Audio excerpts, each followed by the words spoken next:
and pass it off to Jane. Okay, thank you. On behalf of the Lifelong Learning Committee of Bethel, which I co-chair with Donna Goldstein, I want to welcome everybody to the Bethel Book Festival. Tonight, we have with us Brad Aronson, who is the author of the acclaimed book, HumanKind. Forbes magazine says, and this is a lot to live up to, it's the most uplifting and life-affirming book in years. So if you have read the book, you have to agree. If you have not yet read it, you must read it because it is the most uplifting and life-affirming book. Brad lives with Mia, his wife, and Perry and Jack. One of them is a son and one of them is a dog. I think Jack is the son, Perry is the dog, okay? And they live in the city of brotherly love, Philadelphia. He is very heavily involved in nonprofits, particularly those that involve youth, and the sale of all of his books will benefit Big Brothers and Big Sisters. He is on the boards of Big Brothers and Big Sisters and HopeWorks in Philadelphia or New Jersey. HopeWorks is in Camden, New Jersey. In Camden, New Jersey. And he teaches entrepreneurship in Camden. And every semester, the students have to begin their own businesses. So this is an amazing, a positive outcome for these students. This is, HumanKind is considered a bestseller, and it's listed on Wall Street Journal. It's been listed as by USA Today. The Independent Book Publishers Association calls this the most inspirational book of 2021. So tell us about what inspired the writing of the book. All right. So that is quite an introduction. Thank you. And a lot to live up to. And I'm curious, just as I get started, have any of you read the book yet? Excellent. One person has. All right. So if I miss anything, I'm looking to you as my backup to help me out. So I want to start with a quick exercise. I'd like everyone to think of someone you're thankful to have in your life. Maybe they did something small, gave you a call to check in, see how you're doing, or maybe they did something huge. But let's just take a few seconds and think about someone who's made a difference in our life, who we're thankful to have.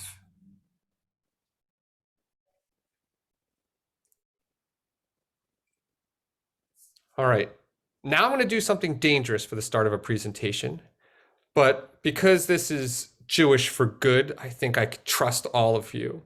I'm going to ask you to take out your phones or pull up an email and send a quick message to that person.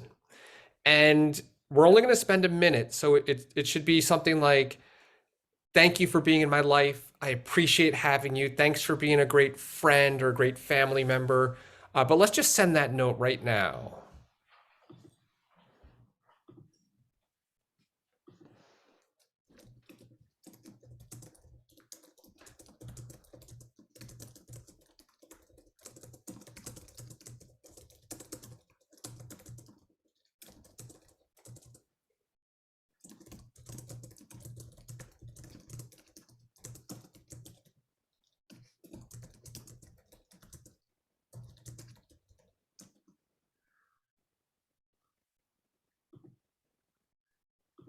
This is the part in the presentation where my wife realizes that I'm giving a presentation.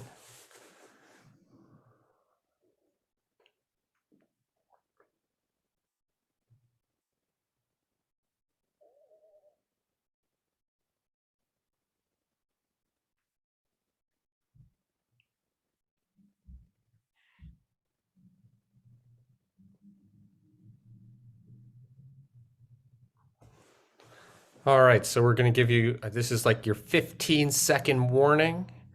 to wrap this up. And if you don't finish, you could, of course, do this at the end of the presentation.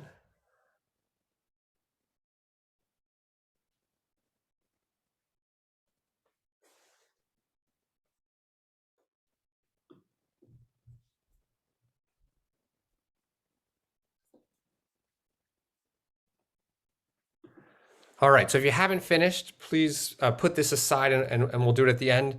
And I'd love to know if you wouldn't mind putting in the chat, like, what do you think about that? How did it make you feel?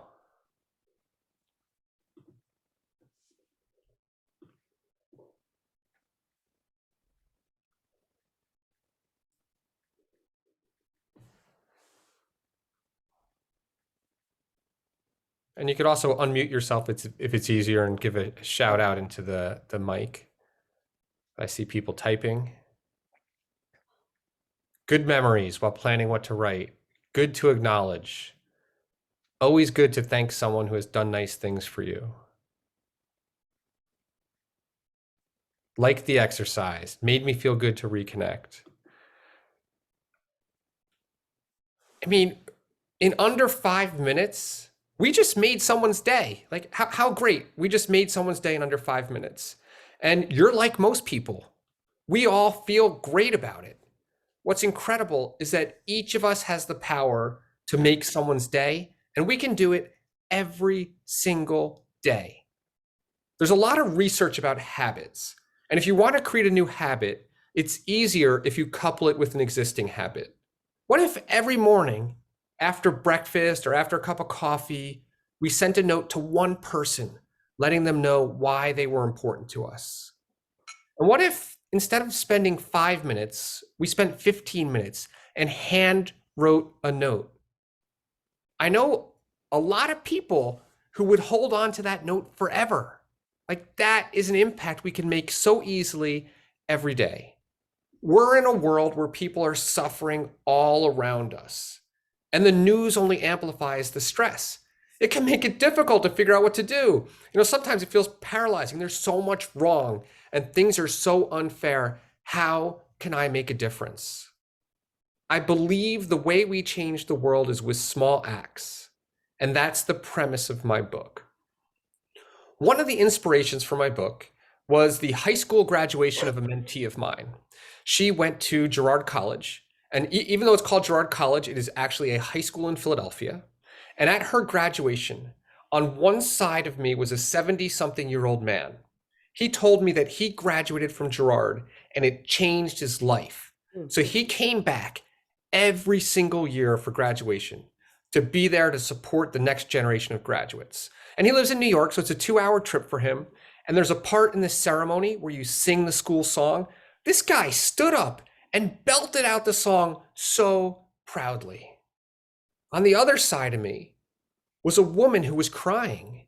She said she thought her daughter would be dead or in jail, and here she was graduating. The commencement speaker talked about what an amazing day it was.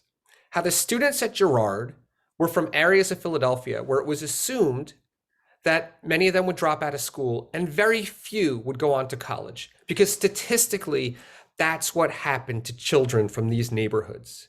Yet every single kid at Girard who was graduating had gotten into college. This was a huge event, inspiring. He said, unfortunately, these kids are going to be inheriting a world of negativity. They're entering a world where the news covers all the negative and it misses a lot of the positive. And because of that, you're not going to see anything about Girard in the news the next day. So of course, the next day, I get online, I look everywhere, not a single story about Girard. So I get our daily newspaper, the Philadelphia Inquirer. I read it front page to back, nothing. And it was so disappointing. I felt like I had been witness to a real live inspirational movie. I left Girard's graduation like floating on air. It was amazing to be there and see these students and all they achieved. And I felt like if other people could live this story, if they could see it, it would lift them up. And we need that more than ever. And I decided that if I'm going to be disappointed about that, I should do something to get more good news out there. And I started writing more and more about the people and organizations that inspire me to try to get that into the world. And in writing that, I discovered that it's the small, seemingly inconsequential things that completely change a life or have a ripple effect, changing thousands of lives. I saw that over and over again. And one example is Jimmy. Jimmy grew up in Flint, Michigan. When he was in 3rd grade, all he wanted to do was not be noticed. But it was hard for him. Jimmy came to school with his shoes tied in a huge jumble of knots. He was the only kid who came to school with his shoes tied in a huge jumble of knots. He was also the only kid in 3rd grade who couldn't tie his own shoes. And he was mortified that he'd have to ask a teacher to tie his shoes. So instead, he just lived with this embarrassment about having his shoes in all these knots. There's a reason why Jimmy couldn't tie his shoes. There's something that made him different than all the other kids. He was the only kid in the entire school who had only one hand. And it was hard for him. Kids would call him Captain Hook. On the first day of school, one of his classmates burst out in tears because they were so frightened of his prosthetic hand. So obviously, it was really hard for him not to be noticed and to fly under the radar. One day he gets to school, and his teacher, Mr. Clarkson, is standing outside of the classroom. "Jimmy, I figured it out." "What'd you figure out, Mr. Clarkson?" "I'll show you." And Mr. Clarkson proceeded to turn on a movie in the class, turn out the lights, tell the class to watch a movie. He dragged 2 chairs into the hall, and he taught Jimmy how to tie his shoes with one hand. Decades later, Jim said, "I don't know if it took Mr. Clarkson 20 minutes or 5 hours to learn how to tie his shoes with one hand.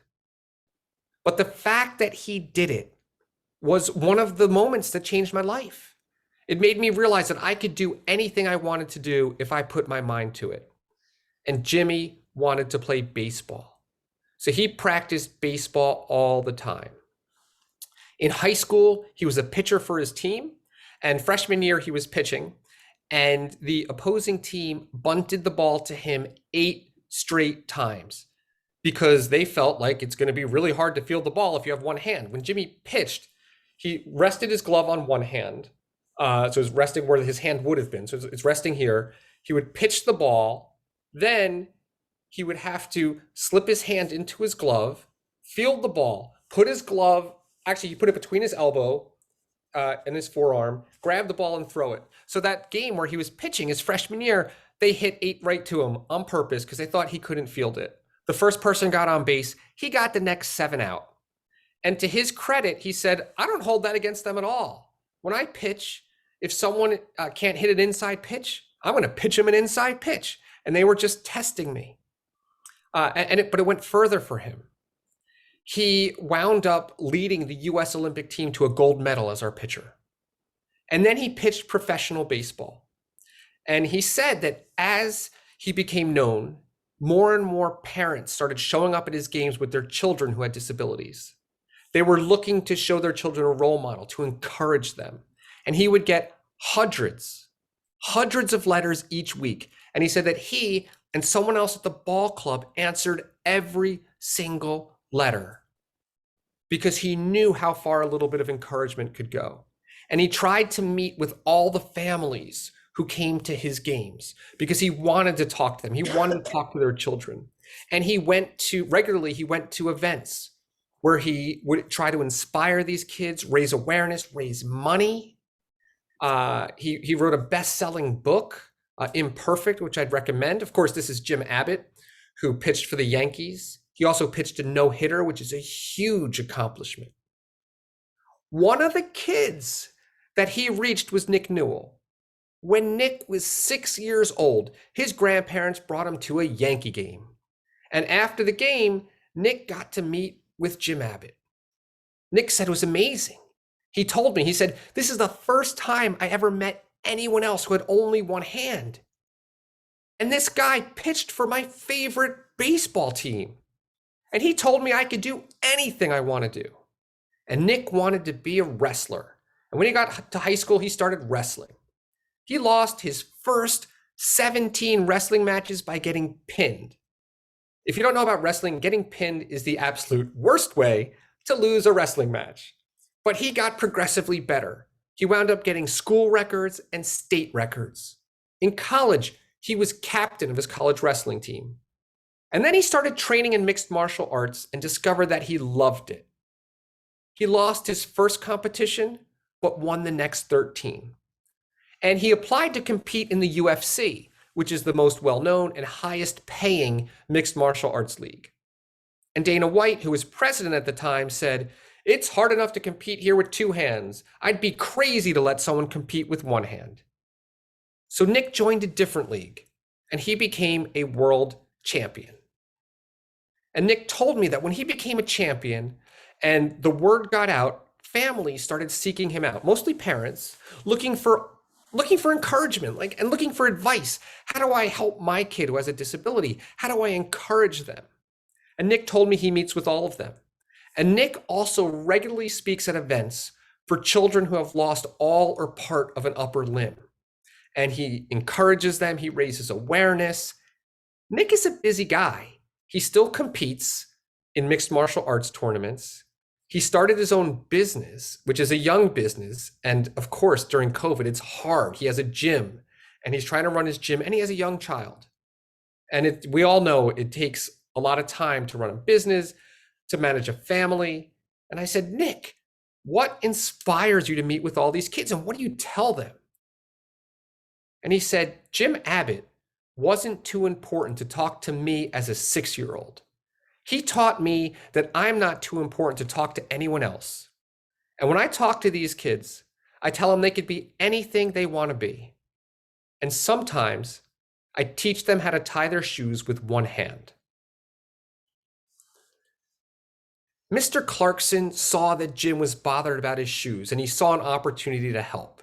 He had no idea that that little lesson in shoe tying would have such an enormous ripple effect, impacting thousands of kids. And as I said earlier, I saw this again and again as I interviewed people. And I loved writing these stories about these small acts of kindness. I also loved sharing stories about when people found something that we might assume can't turn into a positive, but they figured out how to do it anyway. The 2 examples I want to share are from Ronald McDonald Camp. So I was a counselor at Ronald McDonald Camp. It is a camp for kids with cancer and their siblings. And the kids with cancer, at various points during the day, they have to go to the wellness center to get medicine. Generally, they hate taking their medicine. It makes their hair fall out. It makes them feel like throwing up. It just makes them feel awful, so they don't want to take it. And at night, I would gather all the kids in my bunk who needed medicine, and we go to the wellness center. That first night we got to the wellness center, and it is pitch black, except for this giant disco ball that's spinning around, and the music is blasting. And the staff says, "You can't have your medicine unless you dance for it." And the kids started dancing, they're having fun. And after that, they wanted to get their medicine every single night.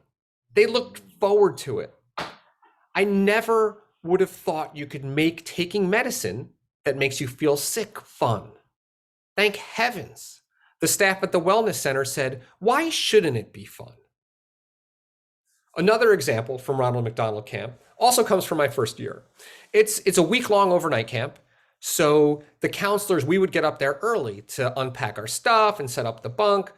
So that first year I'm unpacking my stuff, and I noticed that my co-counselor, Jim, brought a leaf blower. So I'm thinking, all right, this guy is super into being clean. He's gonna be like leaf blowing our bunk every day. Like, "Jim, what's up with the leaf blower?" And he turns to me, he goes, "I wake up the kids with it. They love it." And I'm thinking, oh my goodness, I guess we'll see. I didn't say any of this. I was like, all right, that sounds good. And now the first day camp rolls around, the first day camp for the campers. And on the first day, you sit all the kids down in your bunk and you go through the rules. We're not going to exclude anyone. We have to stick together as a bunk. You don't touch anyone's stuff. And then Jim whips out his leaf blower and he says, "Guys, if you don't wake up in the morning, I'm going to leaf blow you." And the kids are looking at each other like, "Is this guy for real?" And then they look at me And I'm like, well, I guess so. And at camp, we have this tradition. It's called Polar Bear Swim. We wake up the kids early in the morning. We all jump in the pool. Some kids love it, right? It's you're waking up, you're jumping in the pool. Other kids hate it. They don't want to get out of bed, and the pool is cold in the morning. By midway through the week, not a single kid would get out of bed. But it wasn't because they didn't want to go to Polar Bear Swim. They all wanted to have a tornado under their covers. And then after that, we'd go up to the pool, everyone would jump in, and no one complained. Jim had changed the tone of that entire event. Now, of course, and he could have just decided, you know what? Some people aren't going to like jumping in the pool in the morning when it's cold, and that's too bad. But instead, he decided, I can make this fun. And he did. Now, of course, when I got home from camp and I was telling my wife, Mia, and our son, Jack, about this, Jack thought it was a great idea. And he had me wake him up with a leaf blower for a month. 30 days straight, woke him up with a leaf blower. And I try to bring this to my life. When there are things that aren't fun, I always think, how can I try to make it fun? And sometimes it doesn't work. Sometimes it does. One example is we went to this family vacation. We went to a lodge up in the Poconos with another family. And, this was a big vacation for us. We're really excited. And you sit in a group at dinner. So we're with our family and our friend's family, and the wait staff messed up our orders for every meal. Like, I want a hot dog, they would bring you a hamburger. And, I can't have salt. Food has tons of salt on it. And we decided that what we would do is it would be a competition. And if you got the wrong thing, you'd have to work snowball into the conversation without anyone being able to notice that it didn't fit. And suddenly we went from like being all unhappy that we were getting the wrong food to like, I hope I'm the one who gets the wrong food. I'm going to work snowball in. It's going to be so much fun. And it turned it into fun. Now, of course, we still did ask for the right food and eventually got it, but we made it more fun. And there was a time where our son, Jack, and I were clashing a lot. His job was making the bed, and he didn't want to make his bed. But I felt like that's your job. You have to do it. And I told him, I said, Jack, just put your sheet around your neck, go down the hall, and come dive on your bed. Now do it with your cover. And I said, all right, you're a superhero. And this is how superheroes make their bed. And we came up with a theme song, and it was fun. And we enjoyed it. Now, of course, I've failed many times at this, but because this is my talk, I'll just share the successes. Now, of course, kids themselves are the absolute best at seeing things from a different perspective, because they don't have the decades of experience that we do that makes us think things are the way they are. And one example is Gabriel. When Gabriel was 6 years old, his mom, Natasha, was tucking him into bed. And Natasha said, Gabriel, you're healthy, everything is good, but November 3rd is coming up and it's a sad day for me. I'm going to be sad, but I don't want you to worry. There's nothing wrong. Because it was on November 3rd that Gabriel had been diagnosed with a disease. And he was cured, and he was healthy now. But that day was always going to be a sad day for Natasha. And Gabriel said, Mom, why can't we make it a happy day? Why can't we turn it into a day of light like Secret Santa Day? Here's what he means by Secret Santa Day. When Gabriel was in treatment over the holidays, one day they just found all these presents outside their door. It was Christmas time, and someone had left presents for Gabriel and his sister. And there was a note with it. And the note said, Merry Christmas, Secret Santa. They had no idea who gave them the gifts. And Natasha pinned this up on the refrigerator. And she told me that almost every night they talked about it at dinner. How awesome it was that someone thought of them, and they had no idea who it was. So naturally, next Christmas, they decided they would become Secret Santas. And Mom and Grandma and Gabriel would pick out people in the community they thought could use a boost. They'd sneak over to their house and leave something on their porch. And it made them feel awesome. And Gabriel wanted to do this on November 3rd. Natasha said, okay, I hear what you're saying.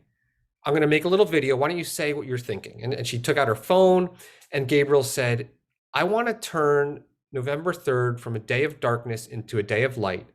Please do something nice on November 3rd for someone else so we can make it a day of light. And Natasha emailed this to a dozen friends and family. And one friend said, hey, could you create a little Facebook page so that when we do something, we could post it there? And she creates the Facebook page. Gabriel starts going crazy. Oh my goodness, it's gonna be huge. And Natasha's trying to set his expectations. We only told 12 people. A lot of people do acts of kindness and they're not doing it to get the PR. They're doing it because it makes them feel good. Now, of course, that's not exactly what happened.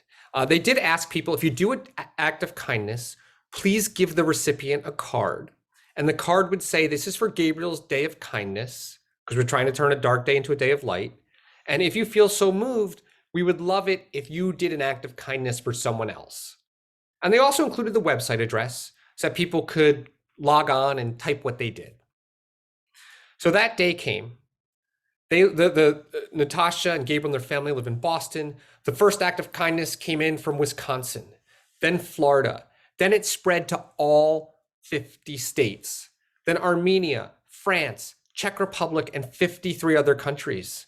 Gabriel's Day of Kindness had gone global. Now, of course, Gabriel's family also participated. They went to the hospital where Gabriel was treated, and they brought toys to give to the kids who were there in treatment. They handed out gift cards to people who were homeless. They left flowers on the porches of people they thought could use a boost. There was a bank that was really, really helpful to them when Gabriel was in treatment, and they brought donuts as a thank you. They went to a restaurant for dinner. They paid for another table's dinner and had the waiter bring a card explaining Gabriel's Day of Kindness. And then they watched as table after table after table paid for dinner until finally Gabriel's dad said, we can't stay here all night. We have to go home. And they got home and Gabriel said, Mom, is it still a dark day? She said, no, it's not. He said, what do you think of the day?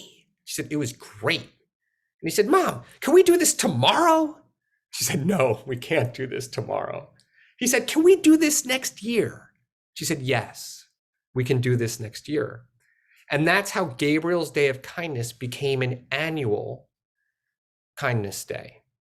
What's interesting is that Natasha told me that since starting Gabriel's Day of Kindness, they've heard from 7 families that set up their own days of kindness to turn their child's diagnosis day into a day of light. Now, I read a lot of stories from people who participated in Gabriel's Day of Kindness because they would email them in and Natasha shared them with me. Many of the people said they always wanted to do something, but they weren't sure what to do. And the Day of Kindness gave them a reason and some direction. And the people talked about how once they did it, they wanted to carry it forward and integrate this into their daily lives. It's similar to Mitzvah Day, which started in Washington Hebrew Congregation in 1991. The rabbi decided they should have a day where the temple and the synagogue is doing good deeds. And now it's become a large event, and it's a national model adopted by synagogues around the country. And it's a reason to do good deeds, to feel the positivity from it and get more engaged on an ongoing basis. And repeatedly, as I talk to people who have read my book and at book talks, I hear I wanted to do something, but I wasn't sure what to do. And we as a congregation, we have an opportunity to provide that through mitzvah days, through days of kindness. So I'd like to share another example. This one is about how a little bit can go a long way. And it's the story of Hilda Back. Hilda Back grew up in Germany during World War II. And she and her family were Jewish, so obviously huge danger to them. The people in their community were appalled with what was going on, but they didn't think they could stop the Nazis. They couldn't change what the German government could do.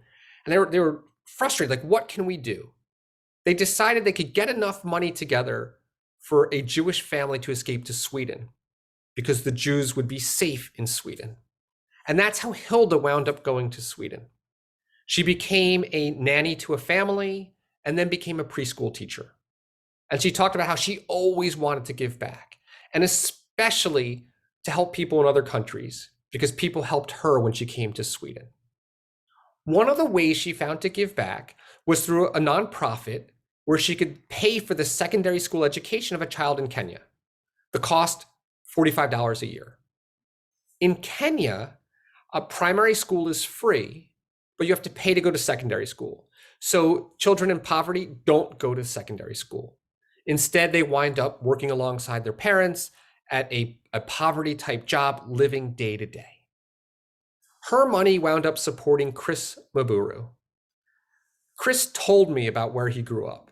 He grew up in a village where no one could afford to attend secondary school. So what happened is after primary school, you would work alongside your parents in the fields. And if someone got sick, there wasn't money for healthcare. If someone missed work for an extended period of time, there wasn't enough food to eat because you're living day to day that much. But Chris got lucky. He got this scholarship. And because his secondary school was paid for, he got to go to college. He went to University of Nairobi. In Kenya, even though secondary school costs money, college is free. He did so well at University of Nairobi that he got a scholarship to Harvard. And he graduated and became an international human rights lawyer for the United Nations working in genocide, not even knowing Hilda's background. He did know Hilda's name though, because on an early letter from the nonprofit, it said, your education's paid for by Hilda Back. Chris told me that when he went back to his village, he felt so guilty. He said his friends were all working in the fields, and Chris felt like his friends didn't have any future opportunities, and he had so many. And Chris said, I wasn't any smarter than my friends. There just weren't enough scholarships, and I got one of the few that there was. So Chris set up a nonprofit to help pay for the education of other children so that they could get a secondary school education. He said he wanted to pay forward what Hilda had done for him. And since he knew her name, he called it the Hilda Back Education Fund. So far, it has helped over 900 children get a secondary school education. And of course, he really wanted to meet Hilda, so he pestered the Swedish embassy until finally he got her contact information. He met her in Sweden, and he told me that she became like a second mom to him. He would see her at least once a year, and it was a big trip for him to get to Sweden. She came to visit his village and was made a tribal elder, which is a huge honor. And now he says that his nonprofit, a lot of their support comes from the kids who receive scholarships. He'll get little amounts of money from them, and it would say, hey, I want to support the next student. 2 of the students who received scholarships wound up starting their own nonprofit in Mombasa. Mombasa is the second largest city in Kenya, and their nonprofit pays for the secondary school education of children there. And then there's Kathleen Ismail. Kathleen told me that when she heard Chris and Hilda's story, she decided that they're normal people just like me. They're not millionaires. They're not geniuses. They're just like me. I could do something. So she set up a nonprofit to provide scholarships to pay for secondary school education of children in Ghana. And she paid for 200 scholarships. Fortunately, at some point, Ghana made secondary school education free. So now she supplies scholarships for higher education or vocational school, and also to build computer resource centers in high poverty communities because they have no resources. It's interesting that in an interview, Hilda said, I always wondered what happened to that $45. Did it evaporate or not? And I got to see the good that it did. And she's really lucky because most people don't see the impact we have. So what can we do? There tend to be plenty of opportunities in our own circles, and I'm going to mention a few here quickly. First, we all know someone who's going through a rough time, and we could send them a note. A lot of times we don't reach out to those people. We think it's awkward. I don't know what to say. I should wait to see if they actually want to talk about it because they might not. For my book, because my book is about these small acts of kindness that transform people's lives, I talked to hundreds of people who were going through a really rough time. They needed their lives transformed. There was one thing every single person I spoke with agreed on, that being seen made a huge difference to them. That getting a note that just said, just sending you a note to let you know I'm thinking about you, Or I thought you'd like this book. I thought you'd like this magazine article, that let them know someone saw them and was thinking about them. Because when you're going through a really stressful time, something as simple as a note can give you the strength to carry forward through a week. Along those lines, a synagogue in my area told me how they bake bread. And I hear that you bake amazing bread at the JCC. And they deliver a loaf of challah to someone they think could use a lift. And the rabbi told me, he said, I couldn't believe it. Like, people were so appreciative of the bread because it wasn't the bread. They were seen and someone was thinking about them, and it made a difference. Another suggestion, and this is one I heard from a majority of people, but not everyone. A lot of times when people are going through a rough time, someone will say, what can I do for you? Let me know what I could do for you. In fact, I always was that person. I would say, tell me what I can do for you. Because I felt like they knew what they needed, so I should let them choose. What I heard from my interviews in the book is that sometimes you're so frazzled and you feel guilty, you're not going to ask for something.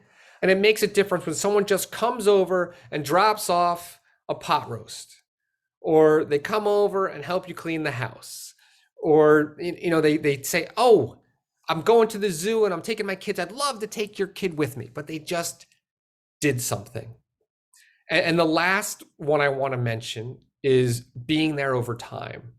People talked about how you have this crisis and there's this outpouring of support at first, and that's great, but that the need is still there over time, but the support naturally tapers off, and that just writing a note every couple weeks makes a difference.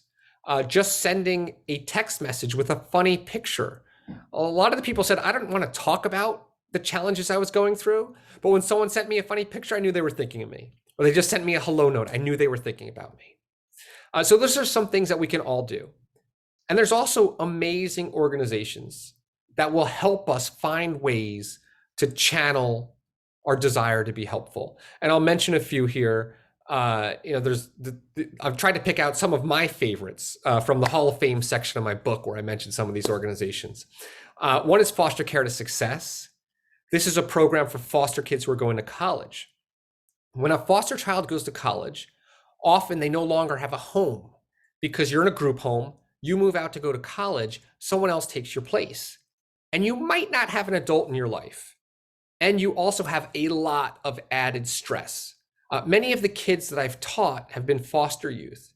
And the ones who go to college, what I hear most often is, what should I do? What should I do if my roommate asks about my family? I don't want to tell them that my parents are in jail or that I lived in 10 different foster homes. That's a lot of added stress to go to college. And then to not have an anchoring adult that you can call while you're there. That's hard.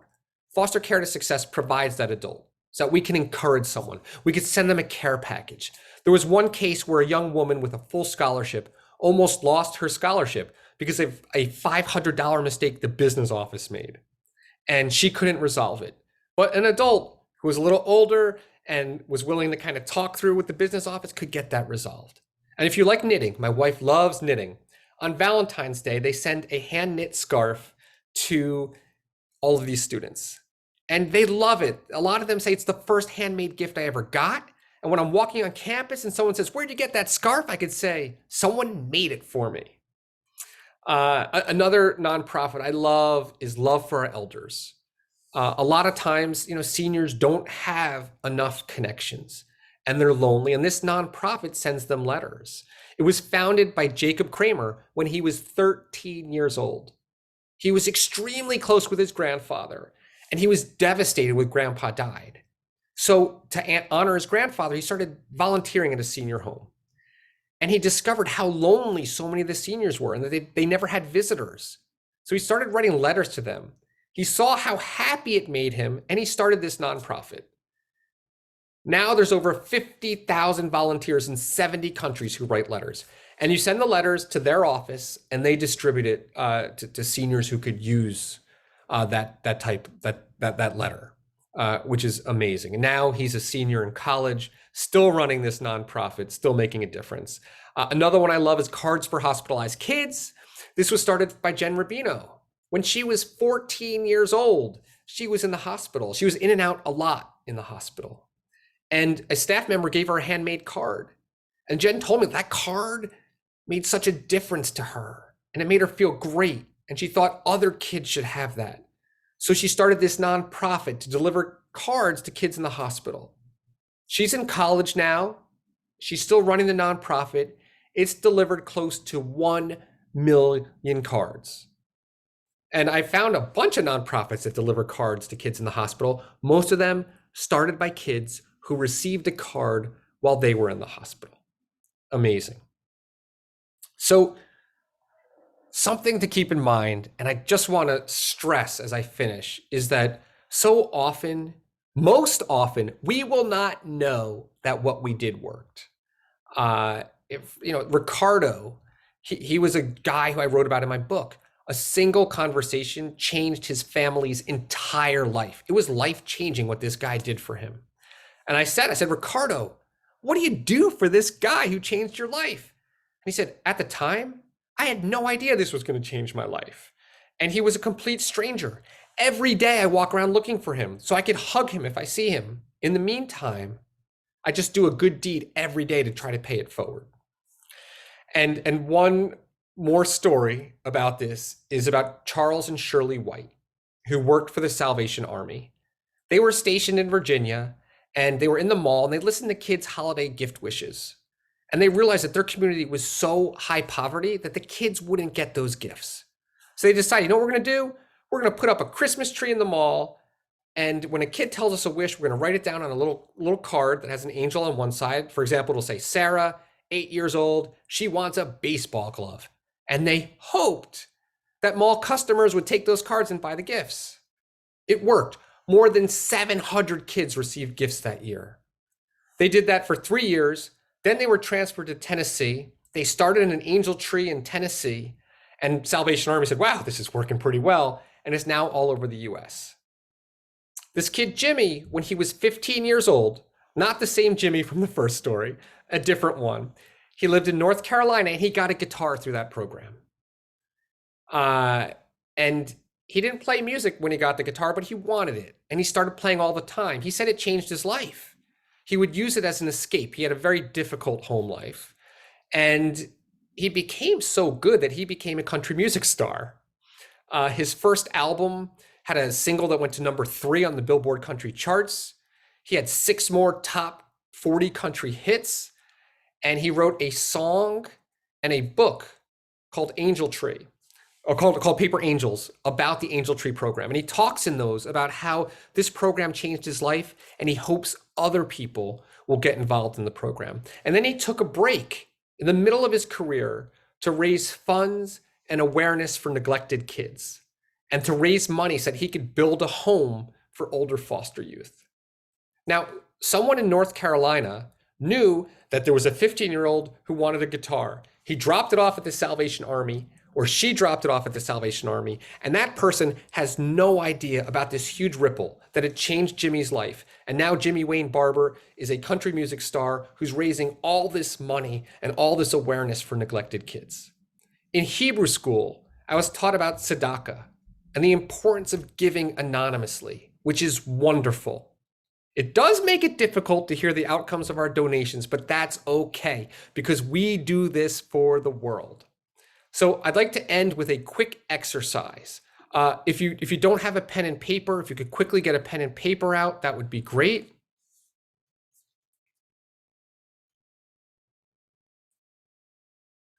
I'm going to put an image on the screen. What I'd like you to do is, when you see the image, remember everything that is red. You can't write until I tell you. And the image is only going to be on the screen for like a few seconds. So if you try to write beforehand, you're going to miss it. So don't write until I tell you. It looks like someone's still getting their pen and paper, so I'm going to give another few seconds before I get started. All right, get ready. It won't be up long, but here it comes. I need you to look at this image and remember every single thing that is red. All right, don't write yet, but remember everything that's red. Okay, that was fast. Now, why don't you write down everything you remember that's red? All right, I see people writing. Everyone has a good memory. Still writing. All right. Now I want you to write down anything you remember that wasn't red and what color it was. Wait a second. Why isn't anyone writing? Oh, I see someone writing. So I'd love to hear kind of what do you think happened? You could put it in the chat. You could unmute yourself. What happened? How come? Well, first let me ask. Well, tell me what happened. Put it in the chat. Unmute yourself. What happened when you did this exercise?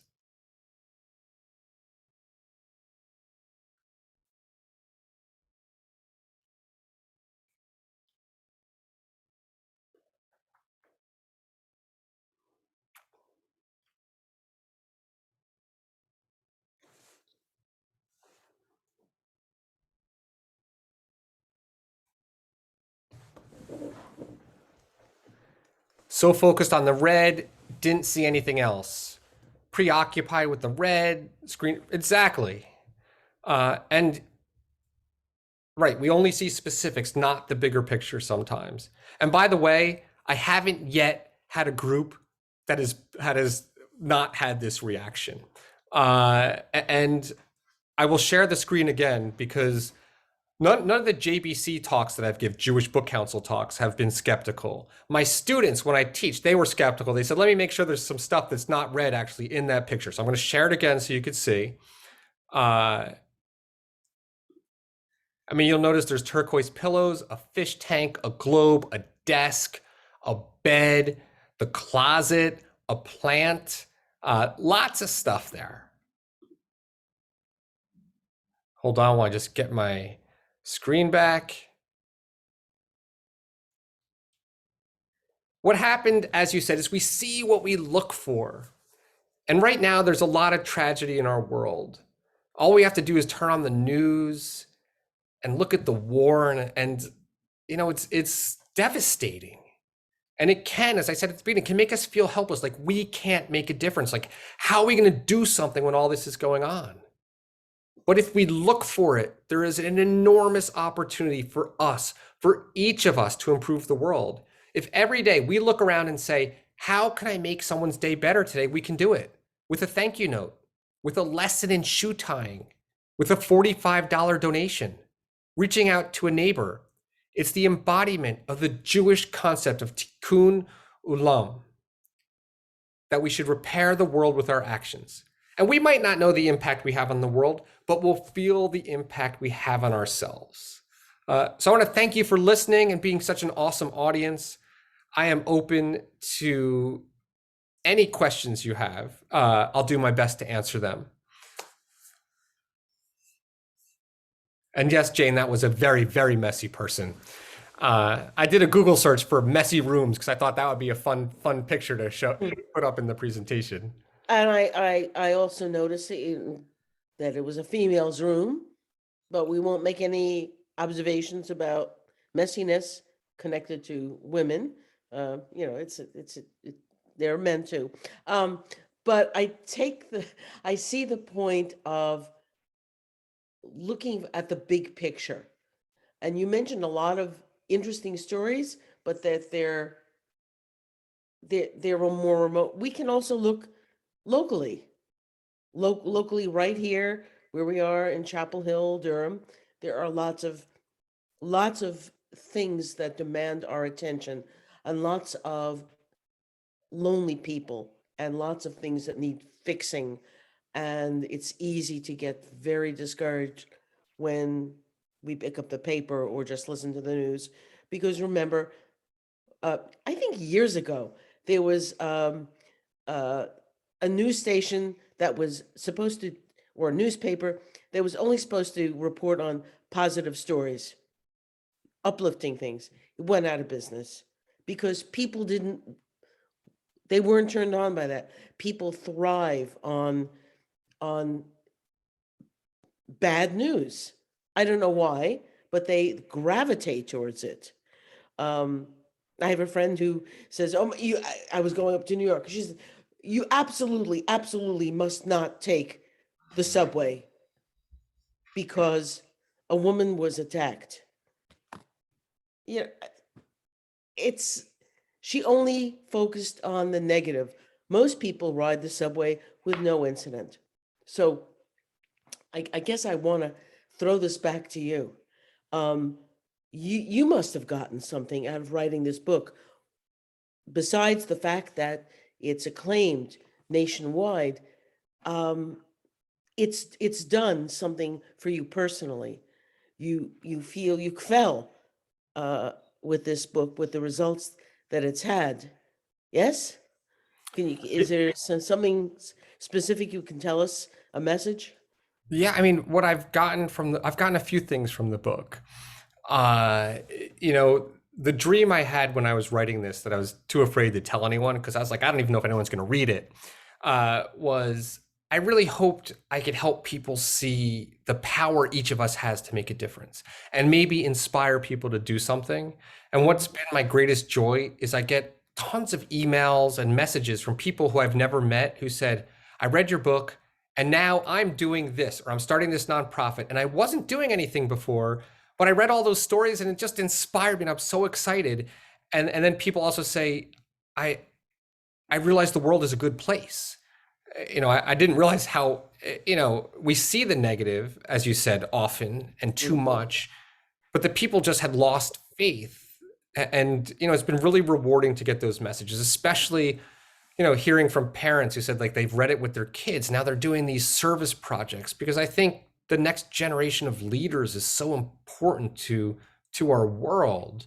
And it's been wonderful. I also love, you know, since writing the book, I've had more and more people reach out to me who have their own amazing stories. And I just love these stories. Like that's what makes me happy. And something you said about the negative, I feel like people tend to bond about the negative. Like that's what people bond at work about and related to the news.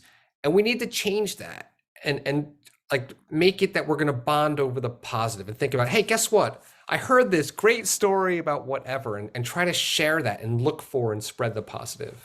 Very good. Very good. Thank you. Are there any other questions from the audience? This has been a great session, and I'm sure that anybody who hasn't read the book now will be inspired to read it and to write about it and to let Brad know about the amazing results that come as a result. Okay. I have a quick question, if I can. Yes. You mentioned that you sometimes do, you know, readings and you have like more young people in the audience. Like, I'm wonder, what's their reaction to hearing this story? You know, people talk all about how, like, you know, are the youth of today, or, you know, they don't have positive things to say all the time. So I'm wondering what your reaction has been. So I've had it's been great. And what's interesting is I was really nervous with the youth when I did my first talk. It was to like, one of them was to an 8th grade class, because I did the exercise with text your friends. And I'm like, oh my gosh, it's not in person. How am I going to get these kids off their phone after they send a text message? And because they're so wired, when I said, what do you think? They said, oh my goodness, I thought it was hokey at first. I already got a text message back. My friend said this is the best text they ever received. So-and-so said this. And it was instantaneous that they could see that result because they are so wired. And it led to a level of engagement. And I find that with the kids also, and it depends, because the talk is a little different when it's with kids and they're at the school, but we wind up talking about like, what can we do? It goes to the point of, let's do something. All right, what's in your community that you need? But they're instantly going to, what can I do? And it's very action oriented, and they're excited about it. So it's been really positive. So far in my experience, really positive. And they're also, I feel like I didn't realize how much stress kids have been feeling through COVID. You hear about the stress and everything, but when I have these talks and we get to the Q&A, you can just feel and see that just the stress. And I think being able to think about helping someone else is so empowering for the kids. It's like, oh my goodness, I made someone feel good by sending this text, and I could do something else. You know what? I'm not thinking about myself. I feel great. I want to do something. So I've been really, really encouraged. Now, of course, it might be a biased audience because they're choosing to come to this event, or somehow they get funneled to it. But that's what I've seen, and I feel great about it. Great to hear. You're a wonderful. He's a wonderful storyteller. So Thank you. Expect here's a more personal question. How old is your son now? So he's 12. If I don't keep a close eye on him, his room will look like that room in the picture.